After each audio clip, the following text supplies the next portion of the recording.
dólares. ¿Quién mejor para explicarnos esto que Javier Milei? Bienvenido, Javier. ¿Cómo estás? ¿Qué tal, Pablo? Y qué tal a todos los integrantes de la mesa. Un gusto estar ¿Cómo aquí. estás? Me alegro. Arranquemos con una pregunta fácil. ¿Qué hacemos para tener más dólares en la Argentina? Bueno, en principio, lo que vos estás observando es lo que se llama un exceso de demanda. Y el exceso de demanda de divisas existe porque vos estás fijando el precio artificialmente. Es decir, de hecho tenés un mercado paralelo que te muestra que hay una diferencia de más del 100%. Y eso no es gratis y nosotros lo veníamos sosteniendo en distintas charlas que hemos tenido, que cuando vos generás un exceso de demanda en un mercado, en el resto de la economía vas a tener un exceso de oferta. Y Sí. esto es lo que estás viendo ahora, ¿no? Porque ¿qué significa? Que, por ejemplo, el precio de los bonos se te derrumba. Es decir, la tasa de interés en las nubes, o sea, el riesgo país por las nubes. La tasa de arbitraje en Argentina es arriba del 80%, para que se den Yo una les idea. traduzco, todo esto es muy malo para la Argentina. Exactamente. Eso después tiene impacto sobre la actividad económica. ¿Qué pasa ahora? Digamos, no vas a poder importar autos, o sea, no vas a, digamos, entonces la señora Todesca, digamos, ella, digamos, va a decidir a quién le da $1 o no, digamos, ¿quién sos? Claro, o sea, digamos, o sea, el problema de lo que Hayek llamaba la fatal arrogancia. Y eso te impacta en términos de actividad, te impacta en términos de empleo, te impacta en términos de salario real, te aumentan los pobres y los indigentes. Es decir, el cepo es una trampa que tarde o temprano va a explotar, ¿sí? El exceso de oferta de dinero va a explotar en algún momento y cuando eso pase te va a generar un desastre. ¿Y qué es lo que te va a terminar empujando Perdóname, a ¿qué hacerlo? significa va a explotar? Sé más específico. Es como un Rodrigazo, pero partiendo de 10 veces más de pobres. Con lo cual, imagínate que si el Rodrigazo fue un desastre en 1975 en el gobierno de Isabel Perón, digamos, o sea, cuando no se quedaron $100, ¿qué hizo Celestino Rodrigo? No le quedó otro que sincerar la economía. Tuvo que devaluar. Ahora, Javier, a ver, en este contexto en el que faltan dólares, ¿cómo se explican estas medidas del gobierno, por ejemplo, de frenar las exportaciones de carne, de complicar las exportaciones del campo? ¿Cuál es la lógica de esto? No sé, digamos, es alguien que está envenenado y se quiere curar con más veneno, qué sé yo, digamos, o sea, es patológico. Es más, te diría, te paso la pelota, está más dentro de tu campo, Federico, que del mío. O sea, porque en realidad todas las medidas que toma el gobierno es pegarse un tiro en los pies. A ver, vamos a hacer más simple. ¿Vos necesitas dólares? ¿Y cómo le vas a poner impuestos a las exportaciones? O sea, digamos, si el impuesto es lo mismo que castigar, si vos vas a castigar a alguien, digo, ¿va a generar más o va a generar menos? Va a generar menos. Entonces, digo, genera todas situaciones. Es decir, lo que hay que comprender, que ese exceso de demanda, ¿cómo se resuelve? Y liberando los precios. Pero eso ya es economía 101. O sea, estamos hablando de niveles de precariedad intelectual en la discusión que uno puede entender en una discusión, qué sé yo, ponerle que nos ponemos a discutir acá sobre cosas muy rudimentarias de economía y alguien dice un disparate. Bueno, no pasa nada, porque de última es una discusión, un debate. Pero esta gente está tomando decisiones y le está arruinando la vida a 45 millones de personas, salvo a ellos. Javier, ¿cómo se transita un año más dependiendo absolutamente de la emisión de pesos? Porque no podés salir a los mercados externos de deuda. ¿Cómo se sostiene? No, eso es explosión. Eso, digamos, a ver, la economía argentina ya explotó. El problema es que parece que los argentinos queremos alguna explosión así épica, ¿no? A ver, si Argentina tiene un desequilibrio fiscal propio de las grandes crisis, tomo el consolidado, estoy en torno a 8 puntos del PBI, 7 puntos del PBI, tengo un desequilibrio monetario de 10-1, quiere decir que tengo escondido abajo la alfombra 900% de inflación, tengo la brecha cambiaria que acabamos de mencionar arriba del 100%, ¿sí? Con una montaña de regulaciones. Si a eso le sumo, y esto es lo más, ahora es donde empieza lo más grave y que le toca ya de lleno a la gente. Hoy el PBI per cápita está 14% debajo del que teníamos en el 2011. Es el mismo que el de 1974. Es el nivel de productividad de la década del 50 del siglo pasado. Es un salario real abajo del 2003. Es decir, Argentina está entre los salarios en dólares más bajos de la región. Y voy a pasar el dato desolador, que es el decil más alto de la distribución en Argentina, en promedio gana $500, un lavacopa en Estados Unidos 1.500. ¿Qué parte es? No estalló esto. ¿Cómo va a haber 45% de pobres en el país que produce alimentos para 400 millones de seres humanos y en el campo tiene una presión fiscal del 70%? ¿Dónde está la plata de esos 280 millones de seres humanos para que coman y en Argentina hay 5 millones que no comen? Hay algo que anda mal. Si no entendemos que hay algo que anda mal, y vamos a seguir reincidiendo en el mismo modelo, en las barbaridades y aberraciones que dijo en el día de ayer el pelele que tenemos como ministro de Economía. Tomá un traguito de agua, yo te voy a traducir ese nombre por Martín Guzmán y lo vemos. Lo que pide el Fondo Monetario Internacional es diferente de lo que aquí hemos presentado. Y la diferencia entre lo que plantea el Fondo Monetario Internacional y lo que planteamos desde el gobierno argentino consiste en diferenciar un programa que con alta probabilidad detendría la recuperación económica que la Argentina está viviendo y que es esencialmente un programa de ajuste del gasto real versus poder tener un programa que le dé continuidad a esta recuperación fuerte que la economía argentina está viviendo. Y es muy importante que como Estado-Nación estemos todos alineados en defender los intereses de la Argentina. Javier, me robaste la cámara, así que seguí hablando vos, contestale a No, Guzmán. esto, digamos, yo no sé si se toma conciencia de la gravedad de lo que está haciendo el ministro Guzmán en ese momento de la declaración. Es decir, le está jugando el juego de la gallina, digo, en teoría los juegos, o sea, lo habrán visto en películas, dos personas que van en un auto, camino a un precipicio. Está jugando el juego de la gallina. Te escuché. Es Sí. decir, digamos, con lo cual digo, es un disparate poner las Estamos a punto de caernos entonces. Obviamente. O sea, entonces, ¿qué es lo que quiere decir esto? O sea, Guzmán lo que le está haciendo es, pretende imponerle las condiciones al acreedor. Pero ¿no crees que eso se lo está diciendo a Cristina? Digamos que en realidad, o sea, si se firma un acuerdo con el fondo va a haber un ajuste. Esto es, pero que le está, digamos, hablando a Cristina más que al fondo. Bueno, ayer. a ver, hoy se derrumbaron los precios de los bonos, se destrozaron. Hoy ya cotizan abajo de $30. Ya el número con el que cotizan los bonos de Argentina arrancan con 2. O sea, digo, esto es una hecatombe. Digamos, el riesgo país en Argentina está arriba del 1.800. Yo quiero preguntarte es esto. Tal vez esto es un discurso que él hace hacia Cristina y luego, como ya hizo con los jubilados, que los ajustó, bueno, va a entrañar un ajuste, Pero, un a acuerdo ver, pero primero, con el fondo. a ver, vamos por partes. Él lo que está haciendo es de una irresponsabilidad enorme porque lo está desafiando al fondo, lo está desafiando al acreedor. ¿Sí? Es cierto que, a ver, el fondo tiene un problema con Argentina, que es 1/3 de la cartera se la prestó a Argentina y la mitad del desembolso. Con lo cual, digamos, Argentina puede agarrar, si defaultea, lo quiebra el fondo. O sea, el fondo tiene que hacer el write-off, o sea, el pase a pérdida, quiebra. Ahora, el fondo le pone del otro lado del mostrador un ortodoxo de línea monetaria, o sea, con lo cual quiere decir que de dentro de los ortodoxos es más ortodoxos. Y no solo eso, sino que además no descartemos que el fondo pueda capitalizarse, o sea, que los países grandes capitalicen. Y en ese contexto nos vamos a quedar más solo que Adán en el Día de la Madre. Es decir, la definición de stand-alone, o sea, de paria financiero, digamos, o sea, vamos a ser únicos. O sea, ahora estamos con 13 locos. Va a estar peor. Entonces, ese es el primer punto. El segundo punto es, a ver, cuando el ministro habla de sustentabilidad, mirá, la sustentabilidad se alcanza haciendo el ajuste fiscal. Tenés que tener superávit primario. Argentina tiene déficit primario de menos de 3,5. O sea, Argentina tiene que hacer por lo menos un ajuste de 7 puntos del PBI. Y cuanto más tiempo lo demore en el tiempo, más grande es el ajuste que va a tener que hacer. Por lo tanto, no le cierra, tiene que hacer el ajuste. O sea, el ajuste. Y esa mentira de que no, digamos, que el ajuste es recesivo, eso es mentira. A ver, Argentina hizo política fiscal expansiva de déficit fiscal de los últimos 121 años, salvo en 10, siempre.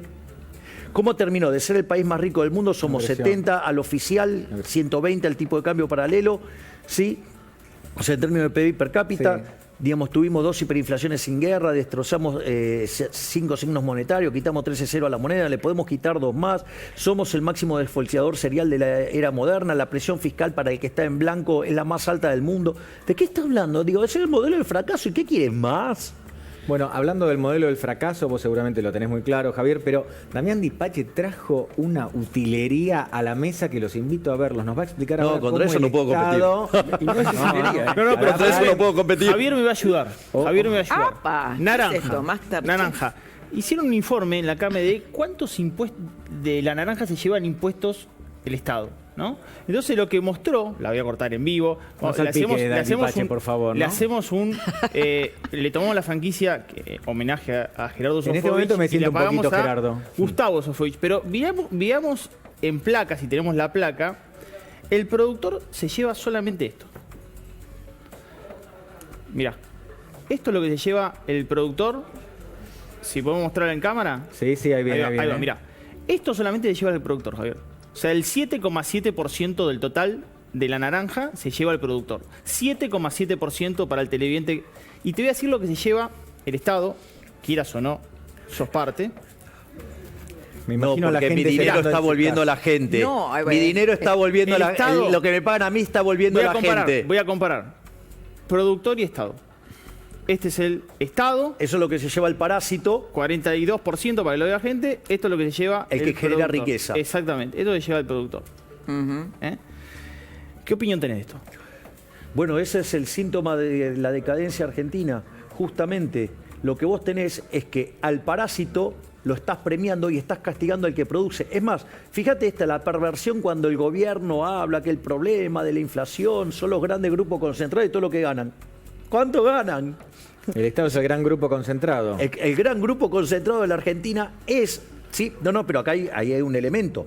Mientras que el resto de los agentes se financia sirviendo al prójimo, conviene mejor calidad o mejor precio, llámese los medios económicos, los medios del mercado, lo diría Franz Oppenheimer. ¿Cómo se financia el Estado? Con una fuente coactiva de ingresos, o sea, el robo. Ahora, Javier, Javier, no, es, es verdad lo que decís, es un milagro que se produzca durazno. Claro. El Estado se lleva un 44%. Ahora sí lo podemos ver en placa para ver cuál es la participación total. Igual de es esto. gráfico eso. ¿Eh? Mirá, esto Muy se gráfico. lleva. Ahí lo ves, mirá. 12,8% del productor. El cajón de empaque y cámara de frío, 15,8%. El mercado central, 10,9%. La verdulería, 15,7%. Y el Estado se lleva 48,8% de impuesto. Es bestial. ¿Quiénes Yo te serán diría- los voraces, no? Quiero la opinión de Javier Milei. Te diría, déjeme meter este chiste porque lo vengo pensando de que vi el durazno. Si te gusta el durazno, bancate el impuesto, no la peluca. Ahora sí, por favor. Es que es mucho peor Necesitaba todavía, decirlo. Es imposible, Javier. A ver, 44,8. El eje central de la decadencia argentina tiene que ver con su política fiscal.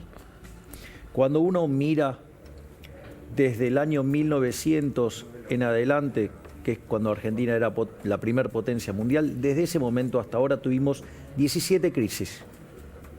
De esas 17 crisis, 15 tienen origen fiscal. De hecho, esta situación es tan grave que a partir del año 50 en adelante, la mitad del tiempo Argentina vive en recesión.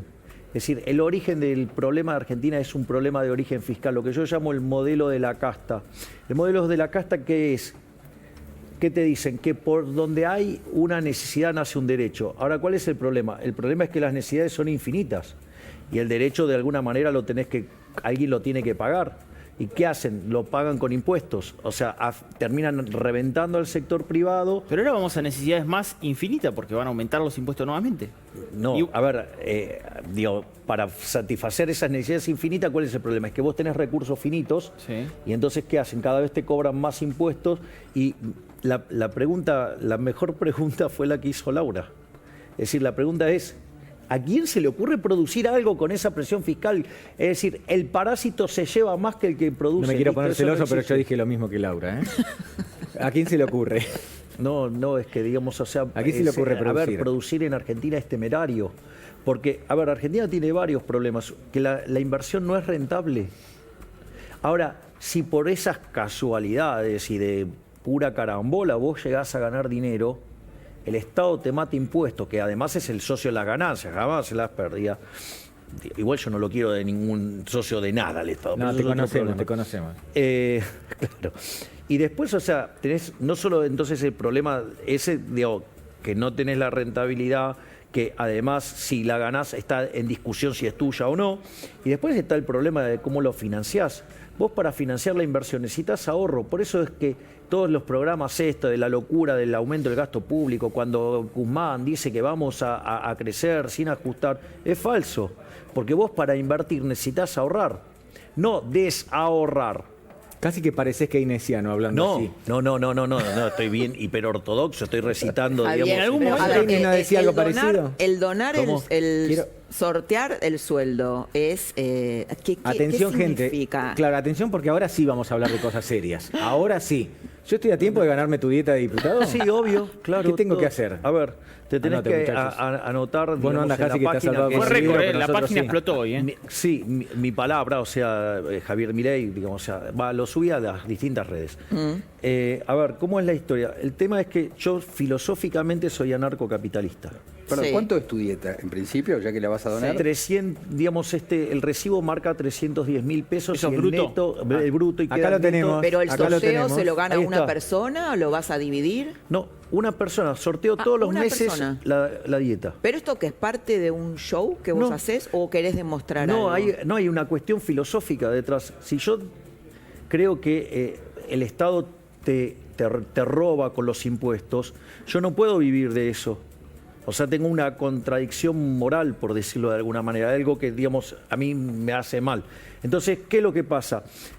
¿Cuál es el problema? Para poder renunciar a la dieta, o sea, originalmente, ¿por qué se llama el Congreso Honorable Congreso de la Nación Argentina? Porque originalmente era no de honorem. Bueno, ahora no. Es más, vos si quisieras renunciar a tu dieta, tendrías que modificar la ley de administración financiera del Estado. Tengo algunos compañeritos de trabajo que eso no les gusta. Claro, hablando de Pero eso, pará, hablando de eso. permitime terminar la idea, Ay, por bueno, favor, está Pablo. bien, te dejo. A ver, entonces, en ese contexto, o sea, yo, digamos, no puedo renunciar, entonces recibo la dieta. Ahora, ¿cuál es el punto? El punto es que si yo la donara o la, digamos, así direccionalmente, se la doy a este, o sea, estaría haciendo caridad con el dinero ajeno, con lo cual también, digamos, la idea de la justicia social, que tampoco me gusta, que es la expresión máxima del populismo. Entonces, ¿cómo resolvés el problema? Para que no haya discrecionalidad. Justamente lo que no es el azar es discrecional. O sea, entonces el azar va a determinar quién se queda con la dieta. Es más, se puede anotar todo lo que se dé a ganar. ¿No es un poco de populismo de otro tipo esto? Porque en realidad estás regalando plata. No estoy regalando plata, le estoy devolviendo el dinero a la Que le gente. sacó el Estado. Que le sacó Que el Estado. el Estado le robó. Filosóficamente, ¿Y de Eso- qué eso me vivís saca vos? la culpa si me lo ¿De gano. qué vivís vos, Javier? Digamos, a ver, yo vivo de dar conferencias. ¿A O sea, quiénes? yo doy clases, doy conferencias por todas partes del mundo. Digo, de hecho, va Soy la testigo, gente. va y ¿eh? paga. Soy Hace testigo. 3 minutos que quiero contar lo que dijo Sabrina Mechet. No sé si dije bien el apellido. Mechet, ¿Lo dije sí, bien? sí, muy Mirá bien, que muy bien. esto fue más aleatorio que la dieta de Milei. La donación de la dieta de Milei me lleva a una pregunta puntual y a una reflexión general. ¿De qué vive Milei? Claro. ¿Cómo paga sus cuentas? Muy Bueno, bien, en principio, a ver. Ahora déjame vos un cachito a mí. A favor de una dirigencia política que viva de sus sueldos. Si no, solo los ricos podrían hacer política como pasaba en general en el siglo XIX. Bueno, parece que A ver, Sabrina en no le gustó principio, mucho. digamos, ella tiene un problema moral que parece que le gusta vivir del esfuerzo ajeno y sacarle la plata a punta de pistola. Para mí eso moralmente está mal. Espera que te voy a Pero, ir en defensa de Sabrina ¿por qué? Mechet, porque, a ver, ella es una... Vos tenés la oportunidad de dar conferencias a empresarios, calculo. Bueno, entonces pero es ella, porque ella no tiene esa posibilidad. Bueno, entonces ella, digamos, está utilizando los recursos del Estado para vivir por encima de sus posibilidades reales. O sea, porque, digamos, ella vive de una fuente coactiva de ingresos y yo vivo ganándomela Pero sirviendo al prójimo ella con formó bienes parte de mejor una calidad. lista votada Claro. Está democráticamente bien, pero, digamos, y le pagan ese sueldo. pero justamente la reflexión que hace demuestra que no está en condiciones de ganarse su dinero, digamos, sirviendo al Vos prójimo. pensás que con los un bien de funcionarios mejor públicos calidad. deberían tener su Pará, actividad Javier. privada. Pero Javier, ella es historiadora, va a dejar de trabajar y ¿de qué vive si no cobra Bueno, su digamos, dieta? a ver, digamos, que viva de otra cosa, que viva de dar clases, que viva de dar libros, que viva de dar conferencias, digo, Bueno, yo no lo es puedo tan- hacer. no es tan fácil. Ah, bueno, entonces quiere decir que ella, digamos, o sea, no puede validar a mercado lo que está haciendo, digamos, en el sector público. Por lo tanto, ella es alguien que destruye riqueza. Yo te podría decir que en el mercado electoral lo validó, porque ganó las elecciones. Ah, sí, atrás de una lista, digamos, de un montón de No, gente. no, O sea, no si te vos me enojes dijeras que, conmigo, digamos, o es sea, conmigo. digamos, las elecciones son a cada candidato, sería muy divertido. O porque sea, me vos estás gustaría diciendo ver que en el quién- mercado no le pagaría a ella 300.000 pesos para que la gente Ni de entienda. casualidad. Ahora, Javier... Por eso, digamos, cuestiona lo que yo hago. Porque primero no entiende la naturaleza moral de mi argumento. Porque si entendiera la naturaleza moral, lo primero que tendría que hacer es renunciar a la dieta. Ahora, ¿lo puede hacer? No, porque no puede validar a mercado ni tiene la productividad para generarlo. En cambio yo, digo, o sea, puedo hacer mi trabajo en el Congreso y además puedo dar conferencias y además puedo escribir libros y además puedo, digamos, vivir de dar, digamos, bueno, no es lo mismo ser un economista que tiene que puede viajar al bueno, está bien, pero a ver, pero Laura, a ver, vamos a este punto. Esto es interesante. Y que, digamos, por la decisión que ella tomó, digamos, yo la tiene que pagar otro. O sea, si yo, digamos, me quiero dedicar a estudiar la patita izquierda de las moscas, algo que no le interesa a nadie, entonces le impongo a la fuerza a todos ustedes que paguen mis preferencias. Eso es una locura. O sea, conduce, digamos, a una situación que es absolutamente ineficiente. Porque si cada uno, o sea, va a hacer lo que se le da la gana sin mirar la contraparte de mercado, exigiendo que los demás paguen por la fuerza, ¿qué va a pasar con esa economía? Se destruye, porque eso se llama socialismo. Ahora, Javier, en el fondo de todo esto está esta discusión que vos das en relación con lo que llamás la casta política. Me interesa hablar con vos esto porque yo tengo la percepción de que muchos políticos entran, digamos, con buenas intenciones a la política, pero es como que se meten en una maquinaria y pasan a formar parte de un engranaje que los supera, que supera su propia voluntad. Eso es un poco el Estado, ¿no? El Estado también, porque por más que abomines del Estado, ahora sos parte del Estado, Javier. Es decir, ocupás una función en el Estado, por más que no cobres. Digo, ¿cómo haces para sustraerte a hacer un engranaje en esa máquina? ¿Y cómo haces a la vez para no convertirte en algo testimonial como suelen ser los legisladores de la izquierda? Me encanta tu argumento, Federico. Le tirás centro a todos menos a mí, Javier, esta noche. No pasa nada igual. Espera que ya te va a llegar el momento. Igual no te voy a hacer una escena, pero sí, dale. Digamos, Federico, los tranquilo. últimos serán los primeros. A ver, vamos con este punto que a el mí me derrame parece. del mercado tenés que esperar. Igual yo no te doy Eso no es parte de de la teoría liberal. Okay. Digamos, ¿no? en el mercado si hay derrame ahí Pero para los dos lados. contestale a porque es Federico, cooperación pobre, social. primero. A ver, vamos por el tema de la casta. A ver, Sí. ¿a qué yo defino casta? Defino como casta a aquellos que toman acciones que perjudican a la gente aún a ciencia cierta y de saberlo, y perjudican a la gente en beneficio propio. Es decir, digamos, el que me regala los ejemplos regularmente, digo, porque es una máquina de decir estupideces, es el señor Leandro Santoro. ¿Sí? Por ejemplo, el señor Leandro Santoro, cuando le preguntan por las restricciones en el mercado de cambios con el tema del turismo. Entonces dice que él entiende que es doloroso, que es feo, que a la gente le resulta antipático, pero que es el único camino. Además es un mentiroso, no es el único camino. La realidad es que si vos tenés un problema de que te faltan dólares, liberar el mercado, digamos, y si te molesta que los precios suban y suba también el del dólar, bueno, una de las cosas que podés hacer es que deje de perder poder adquisitivo del peso, es decir, dejar de emitir peso. O sea, no suena tan difícil como lo decís. Claro, bueno, entonces tenés que hacer el ajuste fiscal y el ajuste fiscal tiene que caer justamente en la política. ¿Ok? Entonces, eso es casta. ¿Por qué? Porque sabe que es una política que le hace daño a la gente y aún así la sostiene, la defiende, la apoya. ¿Para qué? Para que no tenga que ajustar ¿quién? El que tiene que ajustar, que son los chorros de la política. Ese es el argumento. Eso es casta. Eso es lo que yo defino de casta. Porque ¿Estaría ganando la casta entonces frente al acuerdo con el Fondo Monetario Internacional a ver, hoy? bueno, está bien, digamos, o sea, pero ¿sabes qué es lo más interesante de todo esto? Que la gente está despertando. Yo les propongo el siguiente ejercicio. Desde que regresó la democracia, quiero que me cuenten si a ustedes en algún fin de año vieron semejante despiole a nivel parlamentario. Lo que fue la discusión del presupuesto, lo que fue la discusión de bienes personales, lo que fue la discusión del consenso fiscal, el escándalo en la legislatura porteña, en la legislatura de la provincia de Buenos Aires con la reelección de los intendentes. A ver, es interesante porque parece que necesitaban que llegaran los liberales al Congreso para que todas estas porquerías salten. Es decir, es lo que yo llamo el efecto reflector. Le pusiste en la cabeza la luz a todos los liberales y ¿sabés lo que te diste cuenta? Que los que estaban al costado estaban no sucios, recontra sucios, y que todos los argumentos de los liberales tenemos razón. El problema es la casta, el problema es la política, el problema son los políticos. Es decir, es más, fíjate esto, la profunda inmoralidad del señor Leandro Santoro cuando lo sale a cruzar a Spert por el tema de la rebelión fiscal. Que dicho sea de paso, lo vuelvo a aclarar, banco fuertemente y enfáticamente la posición de Spert. Porque ¿cómo tomarías vos, Federico, si le encargás a alguien que te represente frente a tu empleador tu salario, que discuta tu salario y viene con menos. Y es un delincuente, por decirlo de alguna manera. Bueno, digamos, cuando la Cámara de Diputados, que son los representantes del pueblo, levantan la mano para subir impuestos o para perseguirte con impuestos, reventarte la cabeza con impuesto inflacionario o tomar más deuda, en el fondo lo que están haciendo es bajarte tu sueldo, bajar tu ingreso. ¿Para qué? Para sostener, ¿sí?, los vicios de ellos, porque para ellos es más importante cómo gastan ellos el dinero que a que lo gaste vos, tu propio dinero en vos mismo. O sea, es un nivel de arbitrariedad, Javier, de soberbia, de arrogancia feroz. Hay como dos cosas, ¿no?, de fin de año que vos marcabas. La reelección indefinida de los intendentes en un pacto entre un sector del radicalismo y el kirchnerismo y la suba de impuestos. ¿Qué pensás de este acuerdo que se hizo entre una parte de la oposición y el oficialismo para que accedan a un nuevo periodo más, 90 intendentes en el 2023? Casta versus la gente de bien. Es un nuevo capítulo que la grieta no es... O sea, en Juntos para vos hay casta y gente de bien. Sí, y hay gente que tiene las ideas correctas y hay gente que tiene ideas que nos van a hundir muchísimo más. Dentro de Juntos. Sí, claro, obvio. Quiero preguntarte cómo van a hacer para el proyecto de bajar el IVA. Me interesa saber cómo van a hacer para bajar el IVA.